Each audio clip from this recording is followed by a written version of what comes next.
Hello, everyone. This is our weekly meeting. I am here at the Global Healing Circle tonight, and I have with me Christina. Hello, I'm Christina. I am currently in Florida and I'm a holistic well-being coach. And I help women to create the lives of their dreams through mind, body, and soul. Also here with Amos Campbell. Hi, everyone. My name is Amos Campbell. I'm a professional healer from Peoria, Arizona. My business, Health and Healing Solutions, offers massage, reflexology, Reiki, and guided meditation. And Nora. Hello, everyone, and greetings from Spain. I'm here with my boyfriend for a long holiday, have been doing some surfing. I am a spiritual life coach and energy healer, and I help my clients to release something from the past so that they can start building the life that they truly want. Oh, thank you. And my name is Fotine Kale, and I'm from Athens, Greece. I'm a shamanic practitioner in Eparko. And I welcome all of you to come and join us for tonight's discussion that we're going to have about alcohol and spirituality, or spirit in a bottle. So, who has been doing some research of this and can share something with us? Well, I'll share because there's something that, so I'm a trained sommelier and a wine expert. So I've been in the industry of alcohol for a number of years, but I've always worked on the side. I've always had this side of me that is very spiritual, working with energy. And I've always had this, back and forth belief that there is something unclean about alcohol and spirituality. And a lot of my teachers that I've gained experience with in the energy world and the spirituality is that alcohol does not mix with spirituality. When it comes to alcohol and spirituality, there seems to be some connotations to that. There's some negativity surrounding alcohol that it actually depletes our energy. So I've even been taught that don't even treat anyone who's had alcohol within the last 24 hours with energy work.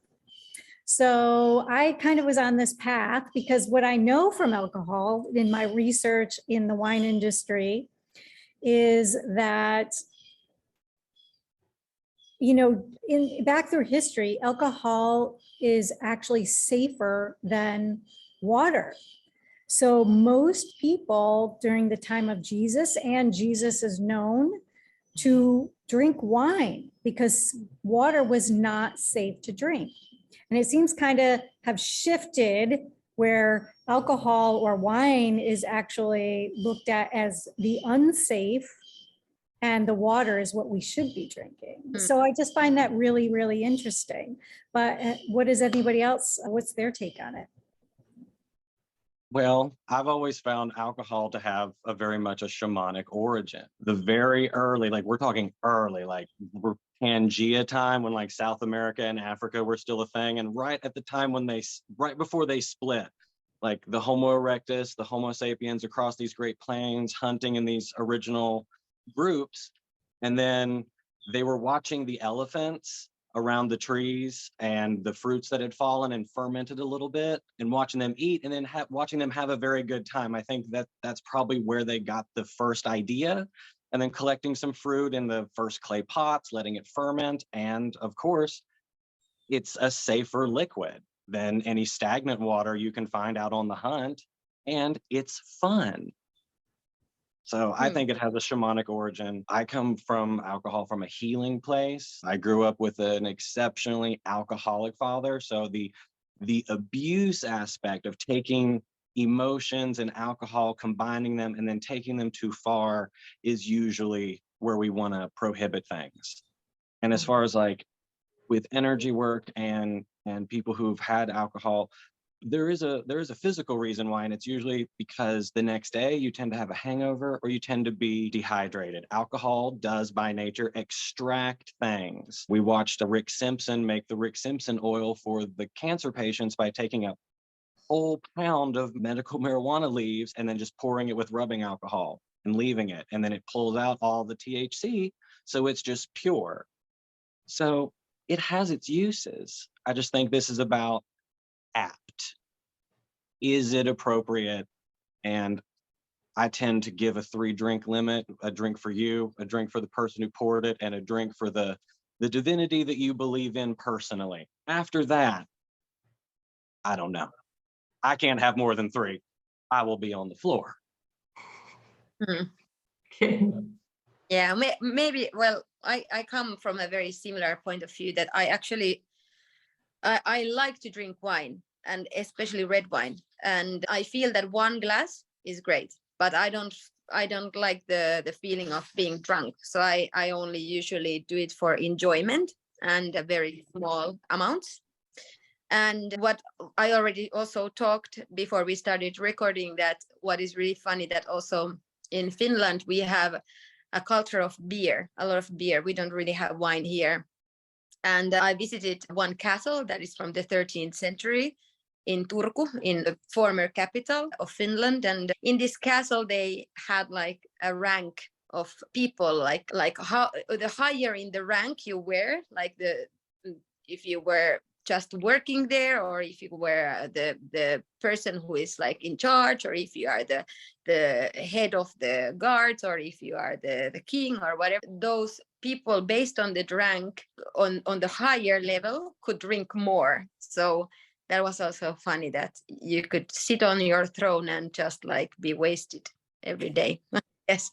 So I don't know, maybe they had fun. I really don't know. Then again, we had also in Finland a very strong culture of like not drinking at all. So we had even this law that was forbidding people from drinking. So here we have seen the both sides, and actually during that law, people were drinking more than ever, I guess. Like they never work when you deny people some fun. And then in some cultures, like for example, in Muslim cultures, they don't want to put anything toxic in their body. So I think that's also a very interesting point of view, that you avoid anything that can blur your mind or your body. Right. Now, I think there is something there to the purity of your thoughts, your energy. But I agree, there are really a lot of health benefits to red wine. The research shows it, in that there are compounds in red wine that actually open up the blood vessels to bring more oxygen and more blood flowing to the heart and to the mind. So there is a calming effect. There is an effect of opening the heart. Now it's where you find that balance within yourself to not go too far with it, because it can go a little too far, and that's where you get the skewed energy and feelings and that drunkenness. For shamans and for Pacos, because you're talking about red wine is a way to offer back to the earth whatever has been given to us. So grapes that you made a red wine, or grapes that you make white wine, or pisco that comes from so a pisco, which is white, goes for the mountains, which are spirits, and red goes for Pachamama, and it's used as an offering. So you kind of give one to the earth and to the mountain and drink one. And they don't drink a lot, of course, when they're doing their ceremonies, but it's more used like an offering, not so much as to consume. Yeah, interesting. And then I would like to talk about this like spiritual side, because if you are addicted in your life very strongly to anything, let's say, and you pass away, there is a chance that you stay in between the worlds, that you don't get to the. And usually these kind of souls, they like to hang out in bars, and they kind of get drunk energetically in the aura of the drunk people. So sometimes if you have an alcoholic person, they actually might have like a spirit attached to them that makes them drink. I have been hearing these kind of stories that my colleagues have been purifying these kind of souls away. And I actually went to Rosen therapy course in England. Now I don't remember. It's a few hours from London, a small, very small village, very, very precious, beautiful village.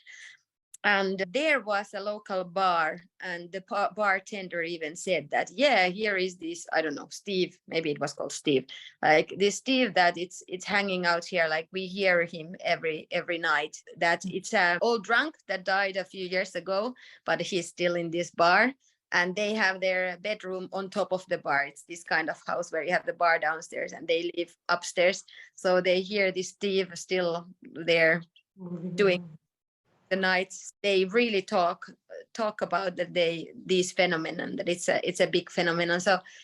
So I would highly encourage people not to be addicted in anything, because that might kind of get you stuck in here, and we don't want to get stuck in this place, right? There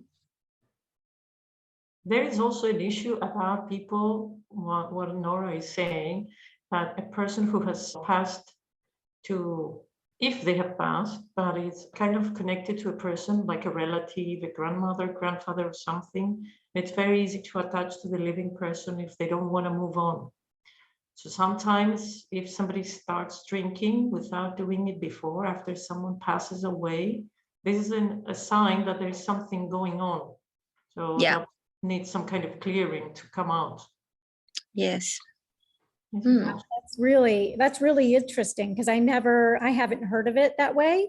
So that's something new for me in my awareness. So wow, definitely going to pay attention to that. Sometimes it happens. Sometimes it happens with people. Yeah.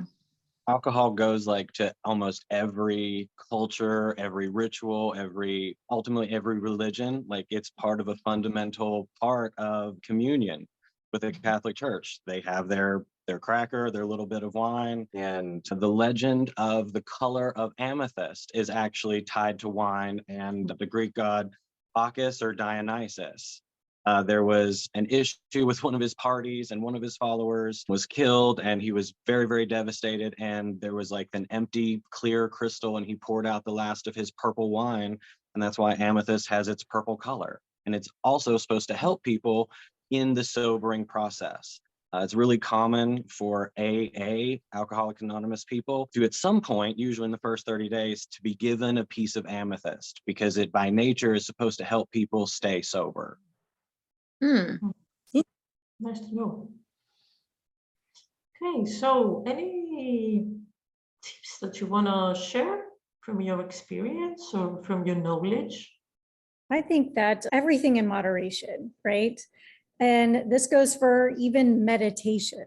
You can use something, anything, and become dependent on it. Yes, there are some chemicals, some drugs, some that have higher addictive qualities that make it easier to become dependent. But it really is understanding your body and really paying attention.